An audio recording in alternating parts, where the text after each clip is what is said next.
오늘도 기도의 자리에 나오신 성도님들을 주님의 이름으로 환영하고 또 축복합니다.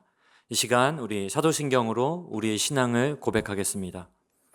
전능하사 천지를 만드신 하나님 아버지를 내가 믿사오며 그 외아들 우리 주 예수 그리스도를 믿사오니 이는 성령으로 잉태하사 동정녀 마리아에게 나시고 본디오 빌라도에게 고난을 받으사 십자가에 못 박혀 죽으시고 장사한 지 사흘 만에 죽은 자 가운데서 다시 살아나시며 하늘에 오르사 전능하신 하나님 우편에 앉아 계시다가 저리로서 산자와 죽은 자를 심판하러 오시리라.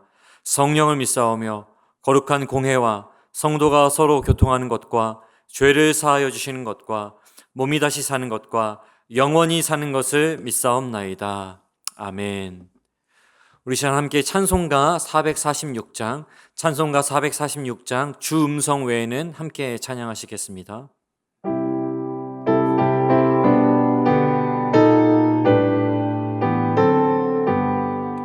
주 음성 외에는 참 기쁨 없도다. 날 사랑하신 주 늘 계시옵소서. 기쁘고 기쁘도다. 항상 기쁘도다. 나 주께 왔사오니 복 주옵소서. 나 주께 왔으니 복 주시옵소서. 주 함께 계시며 큰 시험이 이기네. 기쁘고 기쁘도다. 항상 기쁘도다. 나 주께 왔사오니 복 주옵소서. 주 떠나가시며 내 생명 헛되네. 기쁘나 슬플 때 늘 계시옵소서. 기쁘고 기쁘도다. 항상 기쁘도다. 나 주께 왔사오니 복 주옵소서.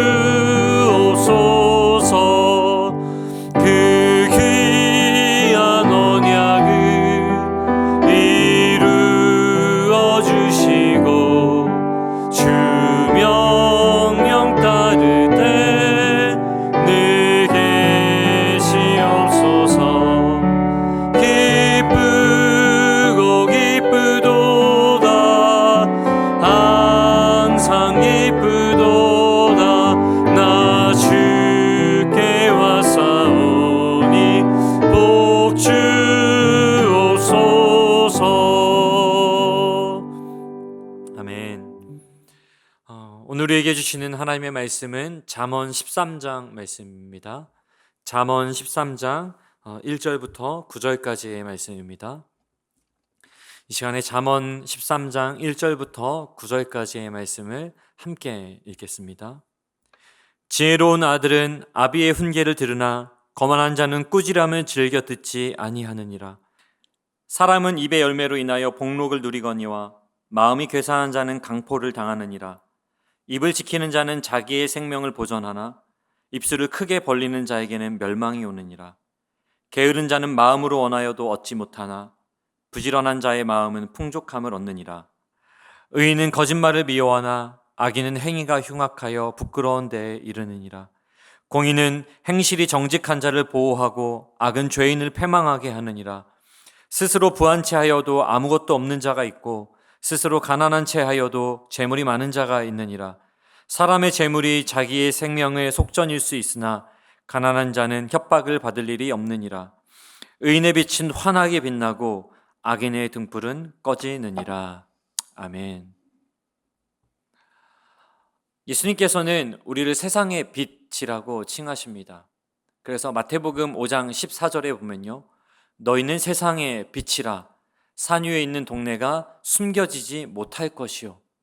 이렇게 우리를 빛으로 칭하시는데, 그 칭하시는 이유를 이어지는 마태복음 5장 16절에서 이렇게 설명하십니다.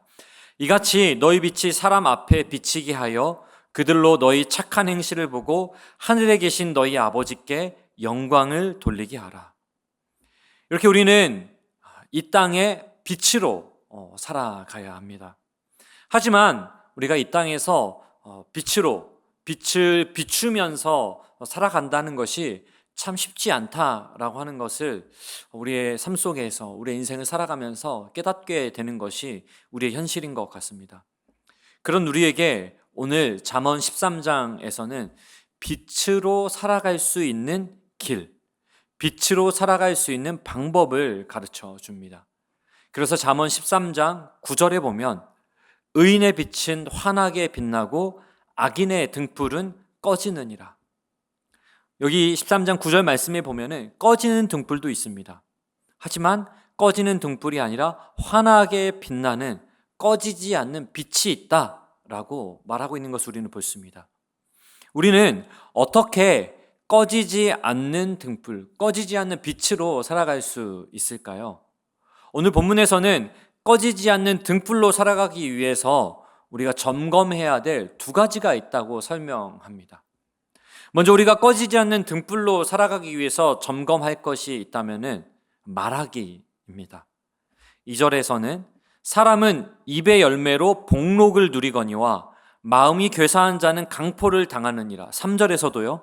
입을 지키는 자는 자기의 생명을 보전하나 입술을 크게 벌리는 자에게는 멸망이 오느니라. 어떤 말을 하는지가 그 사람의 삶, 어떤 말을 하는지가 그 사람이 살아가는 데 있어서의 복과 연결이 된다라고 말씀하고 있습니다. 왜 그렇습니까? 말에는 힘이 있기 때문에 그렇습니다. 그래서 우리가 잘 알고 있는 속담에도 말 한마디에 천냥빚을 갚는다라는 말이 있듯이 말은 영향력이 있다라고 하는 것이죠. 그래서 이 말을 통하여서 사람을 살리기도 하고 이 말 한마디로 사람을 죽이기도 한다라고 하는 것을 우리는 경험하고 또 듣고 보게 됩니다. 우리가 잘 알고 있는 야고보서 3장 2절 말씀에서도 이렇게 말합니다. 우리가 다 실수가 많으니 만일 말에 실수가 없는 자라면 곧 온전한 사람이라 능히 온몸도 굴레 씌우리라. 야고보서에서 이 야고보 사도는 말에 실수가 없으면 온전한 사람이다 라고 말하는 것을 우리는 볼 수 있습니다. 그래서 의인의 언어와 악인의 언어에는 분명히 차이가 있습니다. 그래서 오늘 본문 5절에 보니까요, 의인은 거짓말을 미워하나 악인은 행위가 흉악하여 부끄러운 데에 이르느니라.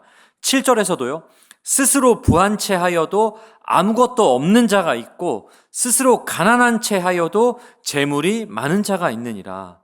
무슨 말입니까? 악인은요, 허풍과 허세에 능하고 그래서 악인은 자기를 높이는 말을 한다라는 것입니다. 허풍과 허세 그리고 자기를 높이는 말을 하는 것이 악인입니다. 하지만 의인의 언어에는 정직과 겸손이 깃들어 있다라고 하는 것입니다. 그래서 어떤 말을 하죠? 살리는 말을 한다는 것입니다. 골로새서 4장 6절에서 이렇게 말씀합니다. 너희 말을 항상 은혜 가운데에서 소금으로 맛을 냄과 같이 하라. 어떻게 하라고요? 소금으로 맛을 냄과 같이 하라. 그리하면 각 사람에게 마땅히 대답할 것을 알리리라. 에베소서 4장 29절에서도요. 무릇 더러운 말은 너희 입 밖에도 내지 말고 오직 덕을 세우는 데 소용되는 대로 선한 말을 하여 듣는 자들에게 은혜를 끼치게 하라. 듣는 자들에게 은혜를 끼치게 하라라고 말씀하고 있습니다. 의인의 언어는요, 정직과 겸손이 배어 있고 그래서 나를 낮추는 그리고 다른 사람을 살리는 생명의 언어이다, 은혜의 언어이다 라고 하는 것입니다. 그래서 언어의 온도라는 책을 보면요, 이렇게 말합니다. 언어에는 나름의 온도가 있습니다. 따뜻함과 차가움의 정도가 저마다 다릅니다. 온기 있는 언어는 슬픔을 감싸 안아줍니다. 세상살이에 지칠 때 어떤 이는 친구와 이야기를 주고받으며 고민을 털어내고, 어떤 이는 책을 읽으며 작가가 건네는 문장으로 위로를 얻습니다. 언어가 가지고 있는 힘, 말이 가지고 있는 힘을 여러분 이런 일반 서적에서도 잘 설명하고 잘 알고 있습니다. 그렇기 때문에 우리는 꺼지지 않는 등불로 살아가기 위해서 살리는 말을 해야 한다라는 사실을 깨닫게 됩니다. 그렇다면 우리가 살리는 말을 하기 위해서, 살리는 말, 꺼지지 않는 등불로 살아가기 위해서는 어떻게 해야 할까요? 살리는 말을 하기 위해서 우리에게 필요한 것이 있다면 잘 듣기입니다. 그렇기 때문에 우리가 꺼지지 않는 등불로 살아가기 위해서 점검해야 될 두 번째는 바로 듣기입니다. 우리가 잘 말하기 위해서는 잘 들어야 합니다. 또 잘 말하고 잘 들어야 됩니다. 말그릇이라는 책이 있는데요. 말그릇이라는 책에 보니까 말은 몇 초 만에 세상 밖으로 나오지만 그 한마디 한마디에는 평생의 경험이 담겨 있다. 만약 당신의 말이 잘못되어 있다고 느낀다면 그 이유 역시 당신의 마음 안에 있을 것이다 라고 말합니다. 왜 그렇습니까? 말은요, 우리의 마음을 담아내는 그릇이기 때문에 그렇습니다. 그래서 살리는 말을 하기 위해 여기 안에 우리 마음에 무엇이 담겨 있는지가 중요합니다. 그렇기 때문에 잘 담아내기 위해서, 잘 담기 위해서 우리가 해야 되는 것은 바로 듣기, 들어야 된다는 것입니다. 그래서 오늘 잠언은 말에 관한 이야기를 시작하는 이 1절 첫 문장에서 먼저 훈계를 들어야 한다라고 말하고 있는 것을 우리는 보게 됩니다. 본문 1절을 보면요, 지혜로운 아들은 아비의 훈계를 들으나 거만한 자는 꾸지람은 즐겨 듣지 아니하느니라. 뭐라고 말하고 있습니까? 아비의 훈계를 들어야 한다라고 말하고 있습니다. 물론 육신의 아버지의 훈계를 듣는 것도 중요합니다. 육신의 아버지의 훈계를 듣는 것도 중요하지만 여기서 강조하고 있는 것은 육신 아버지뿐만 아니라 하나님 아버지의 말씀을 듣는 것에 관한 말을 하고 있는 것입니다. 왜냐하면요, 13절에 보면은 1절에서 지금 말하고 있는 것이 무엇인지를 잘 알 수가 있습니다. 잠언 13장 13절을 보면 말씀을 멸시하는 자는 자기에게 패망을 이루고 계명을 두려워하는 자는 상을 받느니라. 1절에서 훈계와 꾸지람, 아버지의 훈계와 꾸지람이라고 표현했던 것을 똑같이 반복하는 23절에서는 말씀과 계명이라고 밝히고 있습니다. 하나님의 말씀, 하나님의 계명입니다. 우리는 그렇기 때문에 하나님의 말씀에 귀를 기울여야 합니다. 하나님의 말씀을 잘 들어야 됩니다. 우리가 우리의 마음 가운데 잘 담기 위해서, 그래서 살리는 말을 하기 위해서는 우리는 하나님의 말씀, 하나님의 계명을 들어야 된다라고 하는 것이죠. 그리고 그 말씀을 따라 살아갈 때 우리의 말 그릇에 하나님의 말씀, 하나님의 성품, 하나님의 마음이 담겨질 것이다 라고 하는 것입니다. 그리고 그 말씀이 다른 사람을 살릴 뿐 아니라 무엇보다 우리 자신을 살리는 놀라운 복이 될 줄로 믿습니다. 사랑하는 성도 여러분, 우리 모두는 이 땅에서 꺼지지 않는 등불로 살아가기를 원합니다. 그러기 위해서는 하나님의 말씀을 잘 듣고 그 말씀이 오늘 우리의 입술을 통해서 온전히 선포되어질 수 있기를 원합니다. 그러려면 잘 말해야 되고 잘 들어야 됩니다. 또 잘 듣고 잘 말해야 합니다. 그렇게 은혜로운 말을 하며 선한 영향력을 흘려보내는 저와 여러분이 될 수 있기를 예수님의 이름으로 축복합니다. 함께 기도하겠습니다. 하나님께서는 우리를 빛으로 부르시고 그리하여 이 땅 가운데서 꺼지지 않는 등불로 살아가기를 원하시는 줄로 믿습니다. 주님, 우리가 그렇게 살기를 다짐합니다. 그러기 위해서 우리에게 필요한 것이 있다면 살리는 말, 선한 말, 은혜로운 말을 내는 것인 줄로 압니다. 주님, 우리가 그렇게 살게 해 주시옵소서.